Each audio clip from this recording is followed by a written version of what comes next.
Welcome to BRK health. This is we our మా ఈరోజు మనతో పాటు స్టూడియోలో ఉన్నారు డాక్టర్ దేవిక కోసానా గారు, psychiatrist from KIMS sunshine hospitals, Begumpet. నమస్కారం డాక్టర్ గారు. నమస్తే అండి.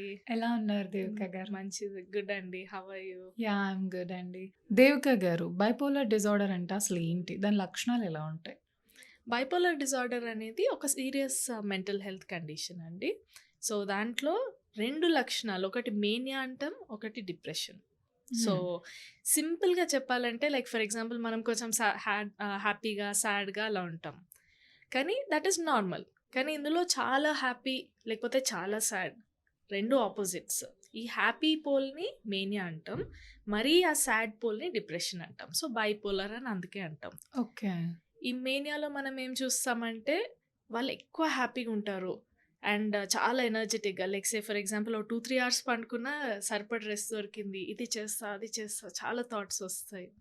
ఆ టైంలో దే ఆల్సో థింక్ నేనే అందరికంటే గ్రేట్, గొప్ప, మీరందరు వేస్ట్ అని. సో సెల్ఫ్ ఎస్టీమ్ అనేది చాలా పెరిగిపోతుంది. ఆ టైంలో డెసిషన్స్ కూడా చాలా ఎర్రర్స్ అంటే రాంగ్ డెసిషన్స్ అన్నట్టు జరుగుతున్నాయి అన్నమాట. అది కాకుండా వాళ్ళలో like for example new activities సడన్గా ఒక ఫ్యూ మినిట్స్ కుకింగ్ చేస్తారు, అది పక్కన పెట్టేసి డ్రాయింగ్, పెయింటింగ్ చేస్తారు. Something which they have not వాళ్ళ యూజువల్ సెల్ఫ్ అనేది కాదనమాట. ఓకే. సో చాలా డిమాండింగ్ అయిపోతారు. నేను అడిగింది చేయాల్సిందే, ఎలా అయినా you will have to fulfil. So over demanding nature అంటాం. అది కాకుండా డబ్బులు కూడా చాలా అన్నెసరీగా ఖర్చు పెడతారు. సే ఫర్ ఎగ్జాంపుల్ ఒక షాప్కి వెళ్ళిపోయి ఒక 1,00,000 rupees of worth paints and art material కొన్నారనుకోండి, which is not their usual self. అది చాలా చేంజ్ అనేది. ఓకే. సో అది దాంతోపాటు ఇంకా చాలా అదర్ ఫీచర్స్ కూడా ఉంటాయి. ఎక్కువ ఎక్కువ మాట్లాడతారు తెలియని వాళ్ళతోటి కూడా. ఫర్ ఎగ్జాంపుల్ రోడ్ మీద నడుస్తూ ఎవరు పరిచయం లేని వాళ్ళతో కూడా చాలా క్లోజ్ పీపుల్ లెక్క మాట్లాడడం. ఇంకా ఎక్కువ risk factors like for example రిస్కీగా డ్రైవ్ చేయడం, ర్యాష్ డ్రైవింగ్. సో యాక్సిడెంట్స్ ఉండే ఛాన్స్ ఉంటుంది. కొందరు సెక్షువల్ బిహేవియర్స్ అంటే like high risk sexual behaviours అంటాము. అది తర్వాత ఇంకా చాలా అంటే ఇవన్నీ రిస్కీ థింగ్స్. కానీ ఆ టైంలో మేము ఏదో ఎంజాయ్ చేస్తున్నాం అనుకుంటారు, but later on they regret. అలా నాట్ జస్ట్ హ్యాపీనెస్, కొన్నిసార్లు చాలా ఇరిటబిలిటీ ఉంటుంది. సో ఫర్ ఎగ్జాంపుల్ ఇంట్లో వస్తువులు అన్నీ విసిరేస్తారు, అన్నీ లైక్ టీవీ ఇరగొట్టి వస్తారు. అట్లా ఇంట్లో వాళ్ళు కూడా కంట్రోల్ చేయలేరు, ఎందుకంటే అప్పుడు వాళ్ళ ఎనర్జీ లెవెల్స్ చాలా ఎక్కువ ఉంటాయి. అంటే ఇది ఎందుకు వస్తుంది అంటారు ఈ బైపోలర్ డిజార్డర్ అనేది? అయితే ఇది మేనియా అని చెప్పాను కదా, దానికి ఆపోజిట్ పోల్ డిప్రెషన్ అని ఉంటుంది. అది కూడా చెప్తాను. అండ్ మీరన్నట్టు రీజన్స్ చాలా ఎక్కువ అండి. జెనెటిక్ ఫ్యాక్టర్స్ ఉంటాయి, తర్వాత ఎన్వైరన్మెంటల్ ఫ్యాక్టర్స్ అంటాం, స్ట్రెస్సెస్, మన ప్రెషర్స్, వర్క్ ప్రెషర్, అవన్నీ కూడా యాడప్ అవుతాయి. ఒక్క రీజన్ వల్ల అని కాదు. సో మనం మేనియా గురించి డిస్కస్ చేసాం. ఇప్పుడు ఆ లోవర్ సైడ్ అంటే ఆపోజిట్ డిప్రెషన్. ఓకే. సో ఈ డిప్రెషన్లో ఏముంటుంది, యూజువల్గా చాలా సాడ్గా, అంటే చాలా రోజులు through out the day for age చేసా సాడ్గానే అనిపించడం, ఏది ఇంట్రెస్ట్ లేకపోవడం, వీక్గా ఎనర్జెటిక్గా అనిపించకపోవడం, తొందరగా అలసట రావడం, కొందరికి నెగిటివ్ థాట్స్. ఇప్పుడు మనకు మేనియాలో ఏమో నేనే గ్రేట్ అనిపిస్తుంది, డిప్రెషన్లో ఎగ్జాక్ట్ ఆపోజిట్, నేను ఎందుకు పనికిరాని అనిపిస్తుంది. సో ఇంకా చాలా నెగిటివ్ థాట్స్ కూడా ఉండొచ్చు.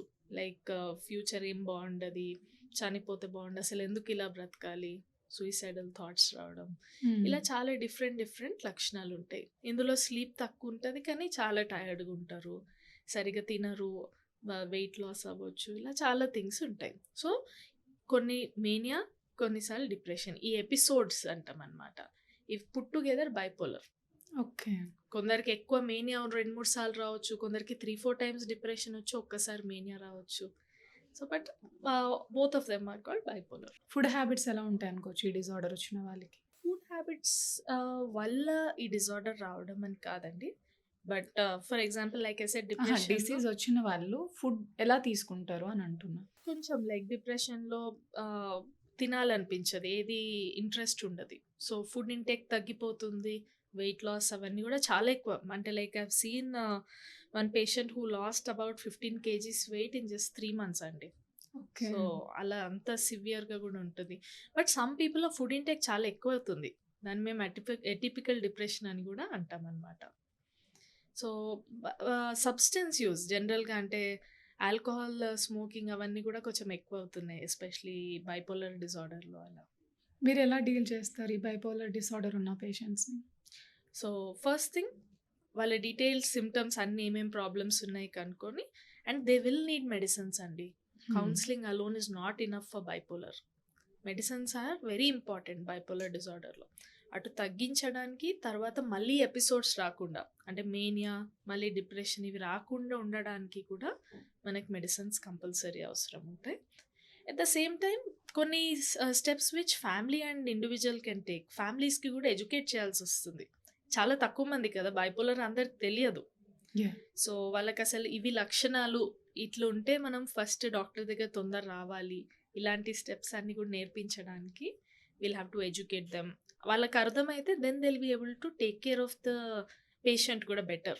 సో, వాళ్ళ ఫ్యామిలీ మెంబర్స్‌కి అండ్ పేషెంట్స్ ఏం చేయొచ్చు, regular lifestyle like for example daily same టైంకి లేవడం, సేమ్ టైంకి నిద్రపోవడం, కొంచెం యాక్టివ్ లైఫ్ స్టైల్, కొంచెం ఫిజికల్ ఎక్సర్సైజ్, పీపుల్‌తో కలిసి మాట్లాడడం, all of these basic things they should be taking care so that and medicines టైంకి వేసుకోవడం. This is very crucial. ఇవి చేస్తే అట్లీస్ట్ మనకి డిసీజ్ కంట్రోల్‌లో ఉంటుందన్నమాట. ఇది ప్రతి ఒక్కరిలో కామనేనంటారా? ప్రతి ఒక్కరిలో అని కాదండి. లైక్ అప్రాక్సిమేట్లీ ఒక 0.4-0.6% ప్రివిలెన్స్ అంటాం. అంటే ఆల్మోస్ట్ ఇప్పుడు అలా చూస్తే మన ఇండియాలో almost 87 lakh people are having bipolar disorder. అంత ఓకే. కామన్. బట్ మనకి అందరికి అంత అవగాహన ఉండకపోవచ్చు. బట్ ఇట్స్ నాట్ లైక్ అంటే డిప్రెషన్ అంత కామన్ కాదు. But definitely it is quite common. Thank you Devika గారు. ఓకే అండి. నమస్కారం. నమస్తే అండి.